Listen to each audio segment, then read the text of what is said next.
Hello, coming to you from inside the swag wagon where the light just turned off. We have officially made it to the end of our Week 3 Dave Campbell's Texas football featured game of the week. It was 2A Division II matchup over here in the big country. The Hamlin Pied Pipers, the number 2 ranked team, facing off against the number 6 ranked Albany Lions. And my goodness, the Pied Pipers, they left no doubt in this one from the very get-go. They were firing on all cylinders. Final score, 42-6. Again, this is a top 10 matchup, and they just really handed it to them with 42-6. And so let's start off looking at the Hamlin offense. Obviously, putting up 42 points, they were just absolutely going from the first time that the whistle blew. We knew coming in they have their senior quarterback Braden Warner, who is a fantastic quarterback, and really the trend that went on the entire time was Braden would go all the way down the field hitting his senior wide receiver Cutter Martin. Very ironic his name is Cutter because that guy can just cut in and out between defensive backs like it's no one's business. And then a player that was very surprising to me, who was the guy that would finish all the drives, it was Jackson Cepeda. Now, he's listed on the roster as a wide receiver, but was definitely playing more of a fullback role. He would get in there and just pound the rock into the end zone, scoring 3 different touchdowns.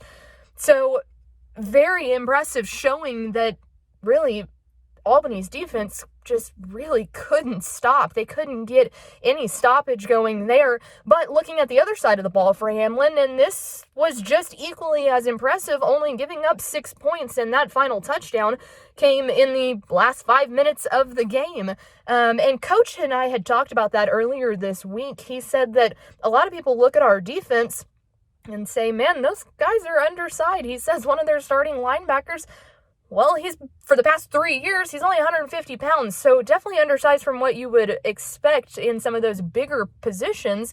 Yet, he said what he preaches to those guys every single week that he's in charge of this program is that on defense, your attitude speaks way louder than your ability. And I think that is just a wonderful thing to tell those guys. And man, they were practicing what they're being preached. It was holding them to a shutout, and specifically the defensive line getting into the backfield. It was unbelievable. And Albany's got a great offensive showing with their junior running back, Jaheim Newton. Now, he played on varsity last year as a sophomore rather, and he was the district newcomer of the year. So they've really based their offense around him, and that's where the struggle for Albany really came into play, is that defensive line for Hamlin was just too much for them to handle. The Albany offensive line could not block, and that's not much of a surprise, especially with guys like Ethan Byerly,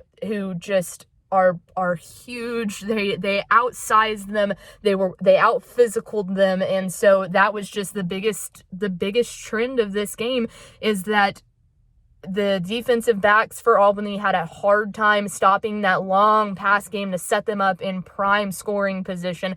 And on the other side of it, the Albany offensive line it stood no chance against that Hamlin defensive line. So Coach Luke is telling me after the game that he was just so proud of the way that this team came out, and that there's a lot of people that looked at them and said, well, they lost so many key components from that championship appearance last year.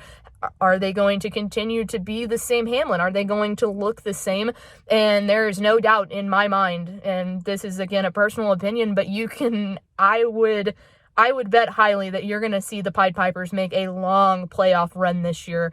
A very, very impressive squad, and really just showed how physical and how much depth is on a team that only has 17 varsity players on it. So a great matchup out here in the big country.